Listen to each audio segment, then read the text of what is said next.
Laura Faxas, que es socióloga y coordina la Cátedra UNESCO y Global en Ciencias Sociales, Políticas Públicas y Comunidad Democrática. Bueno, después de esa presentación global, yo voy a tratar de bajar un poco y hacer una relación entre lo que yo sigo llamando crisis de la democracia, porque si la democracia es la capacidad del sistema político de representar a los actores sociales, hay una crisis democrática, porque es una serie de actores sociales articulados en movimientos no se sienten representados ni por ese sistema de partido, ni por los espacios políticos que hay en funcionamiento. Más que la crisis, nosotros estamos confrontados a un debate que toca otras categorías sociales, como la categoría de movimientos sociales, de movimientos sociales. La democracia hoy en día está cuestionada por las transformaciones del mundo de hoy, ligadas a las nuevas tecnologías. Ustedes saben el rol del Internet, fake news y todo eso, pero no solamente por eso, sino también está cuestionada está cuestionada por el narcotráfico, que implica una serie de problemáticas que tocan los derechos ciudadanos y también por lo que nosotros podemos llamar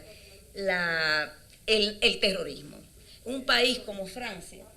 donde tiene un Estado de Derecho sólido, tú puedes decir que pasa de todo, pero hay un Estado de Derecho que garantiza que garantice el ejercicio de la ley, donde las leyes no son sugerencias, porque en América Latina, en algunos países, tú puedes decir, te dice la gente, las leyes son sugerencias de lo que deben ser las cosas, no lo que se ejercita. En ese marco tú sientes que el fenómeno del terrorismo está planteando cuestionamientos importantes a lo que es el Estado de Derecho. Y los movimientos como los chalecos amarillos expresa una parte importante de la población francesa que no es los movimientos barriales, que eran los tradicionales movimientos que enfrentaban el Estado y que generaban luchas sociales importantes en Francia, que están planteando. Son movimientos territoriales de gente que se ha sentido excluida de las decisiones políticas y se está planteando un problema de justicia fiscal y de cómo yo puedo garantizar el acceso al bienestar. O sea, cómo yo puedo redondear. Y hablo de una población, por ejemplo, cuando usted ve a la gente jubilada con 500, 600 euros, usted no vive en Francia. Usted no puede vivir con eso. Entonces, hay un problema que cuestiona también un Estado tecnocrático. O sea, y que no ha podido responder a las exigencias de la población y sobre todo que hay una visión de que las medidas tomadas son muy injustas para esa mayoría de la población. Pero bueno, ese era mi objetivo. En ese marco, en el contexto de la reflexión planteada aquí, yo pienso que es importante abordar la cuestión de la crisis de la democracia, que a lo mejor uno de los debates que tenemos que abordar es si es crisis de la democracia como capacidad del sistema político a representar los actores sociales o si es una crisis del funcionamiento. Yo pienso que es más una crisis sustantiva y que se está planteando la cuestión, a lo mejor, como decía Michelle, de metamorfosis de la democracia, confrontada a los nuevos desafíos del mundo de hoy, porque no hay que olvidar que la política ha evolucionado de manera desfasada a cómo ha evolucionado la sociedad y las transformes que ha tenido. Entonces, en ese marco, yo pienso que es importante establecer una relación entre esa crisis de la democracia y la emergencia de movimientos colectivos, que no quiero llamar movimientos sociales, porque la categoría de movimientos sociales desarrollada por Turén respondió a una realidad concreta, es una categoría analítica, y que los movimientos que están teniendo lugar hoy día interpelan esa categoría y plantean una necesidad de repensar la categoría de movimientos sociales. Entonces prefiero hablar de movimientos colectivos. En esa perspectiva yo pienso que es importante analizar esa relación entre la crisis de la democracia y los movimientos colectivos que han emergido. En el caso de América Latina, y para acotar un poco, porque no me voy a meter en eso, yo pienso que se puede hablar de una doble crisis del régimen político democrático, una doble crisis marcada por la crisis de la democracia representativa, como vimos ayer en Brasil y México, las dos grandes economías, donde se ha asistido a un derrumbe de los partidos tradicionales, a un derrumbe de los actores institucionales expresados en los partidos, y la crisis que están viviendo hoy, podemos diferenciar los populismos, que Venezuela, el desmantelamiento que está pasando en Ecuador y la situación en Bolivia, que como decía el expositor anterior, estamos en una situación de incertidumbre de lo que va a pasar, porque no se sabe cómo va a manejar Evo Morales la situación y lo que se está articulando dentro de la sociedad. Por otro lado, es una crisis del régimen democrático, pero también es una crisis del Estado. El Estado ha demostrado una incapacidad para responder a las exigencias de la población en términos de violencia, de responder a los servicios, garantizar los servicios públicos, los servicios públicos para la población, y se puede hablar de una crisis del Estado y un cierto fracaso de los procesos de reforma que no han garantizado, por un lado, el rol del Estado, garantizando servicios, bienestar ciudadano, políticas públicas orientadas a eso, pero por otro lado, una crisis del Estado de Derecho, que yo pienso que está en el trasfondo de la situación que se está planteando. Y eso ha dado lugar, yo no voy a entrar en detalle, en la región, a emergencia de movimientos sociales que han sido relativamente exitosos llevando gente al poder. Por ejemplo, nosotros en México tenemos que es un movimiento social contra el sistema político de partido que lleva a AMLO al poder. Bueno, Morena, como me decía Rolando, se convirtió en partido, pero es un movimiento de la sociedad que reacciona frente a todo lo que,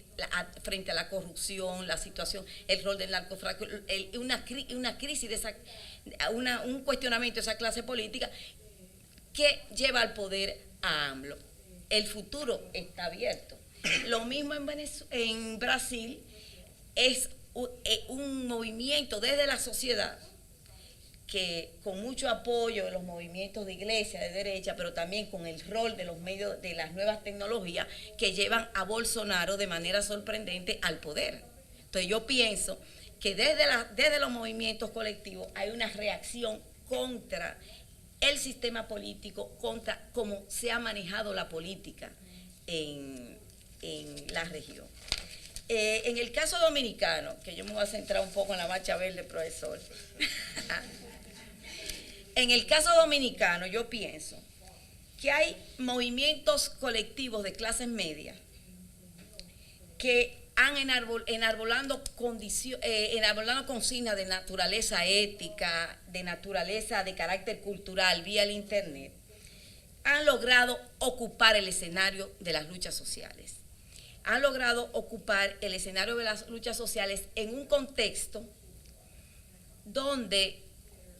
si hacemos un balance de lo que es la República Dominicana, yo pienso que la República Dominicana ha tenido logros notables a nivel de institucionalización, que ha desarrollado políticas importantes de lucha contra la pobreza, que han logrado sacar de la pobreza a un gran monto de ciudadanos, que ha fortalecido una cierta clase media, que ha subido de bastante popular a clase media. Y, sin embargo, yo siento que ese proceso de institucionalización, con nueva constitución, con los tribunales, todas esas cosas, y los éxitos económicos que ha tenido, está contrastado con una matriz que yo llamo una matriz clientelar, que se constituye a un freno a la democracia, y que esos movimientos de clases medias emergen precisamente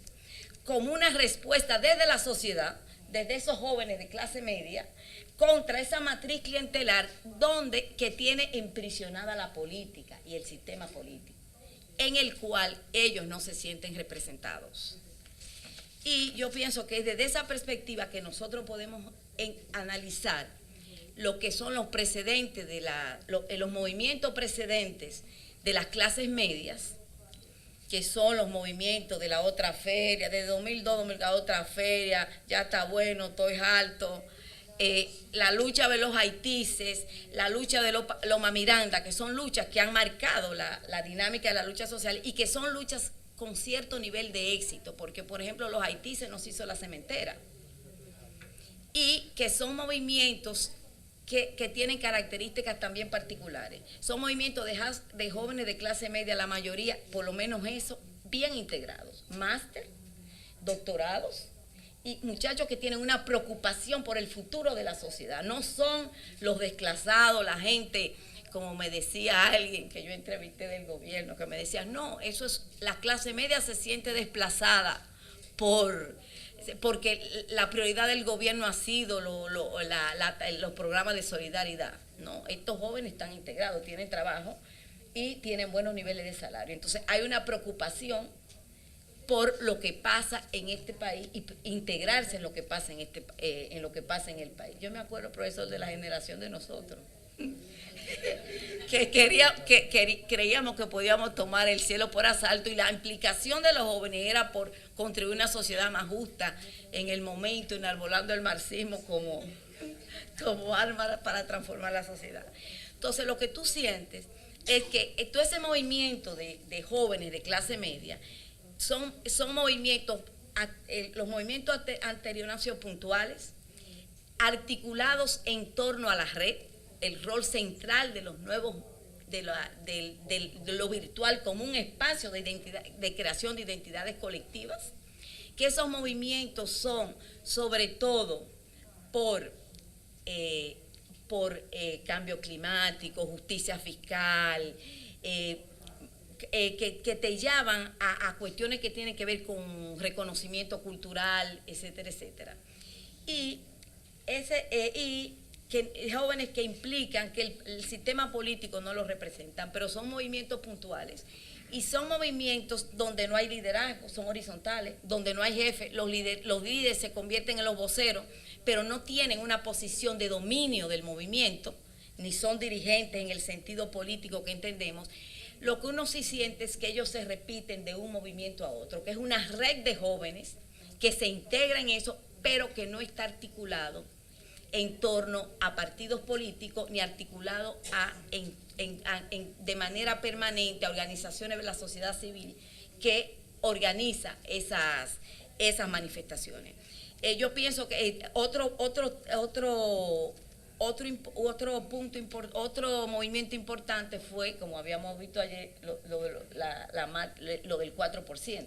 que logró movilizar por la educación una gran parte de la población, y se logró lo del 4%. En el caso de la Marcha Verde, yo pienso que la Marcha Verde marca un quiebre, un parteaguas de lo que habían sido estos movimientos de jóvenes de clase media, que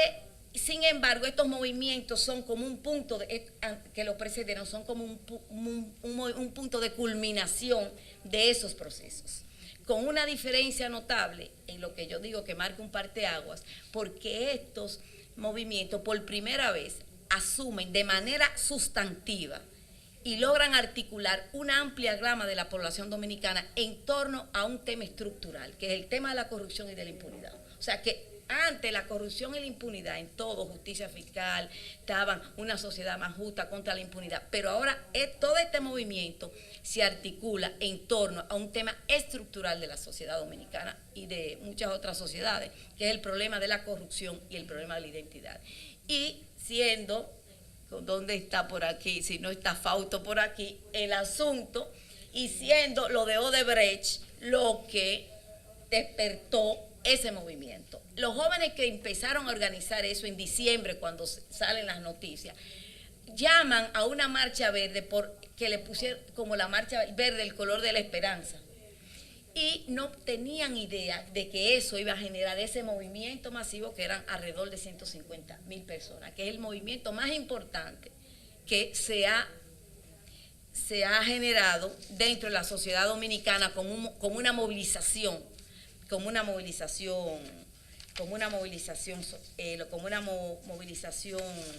social. Articula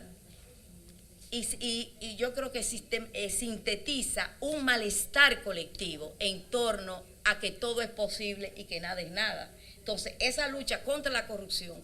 el hecho de Odebrecht la sintetizó de una manera, y que fue un hecho que trascendió la sociedad dominicana, que tiene un carácter internacional, llega aquí por una decisión de un tribunal norteamericano y se plantea como un hecho que indigna a amplios sectores de la población. Entonces eso explica que en esa marcha verde es lo que dicen aquí, un arroz con mango. Ahí tenemos los jóvenes de clase media, muchos de los cuales eran voceros, tenemos los partidos políticos de izquierda, tenemos las monjas de al lado de mi casa manifestaron, tenemos los movimientos pro-life, tenemos los movimientos de defensa que promueven el aborto, los movimientos pro-life, las iglesias protestantes, parte de la iglesia católica, y sindicatos, incluso gente de los partidos políticos como el PLD, PR, los diferentes partidos de integrado al sistema, como una reacción a la situación que se da. Y eso es importante, llamar la atención sobre ese hecho. Como yo digo, además integra nuevos actores sociales que han ido emergiendo en los barrios populares, que son los movimientos feministas, mujeres que tienen tipos de reivindicaciones diferentes y que en los barrios se movilizan articulando también a los hombres, que no son el feminismo tradicional,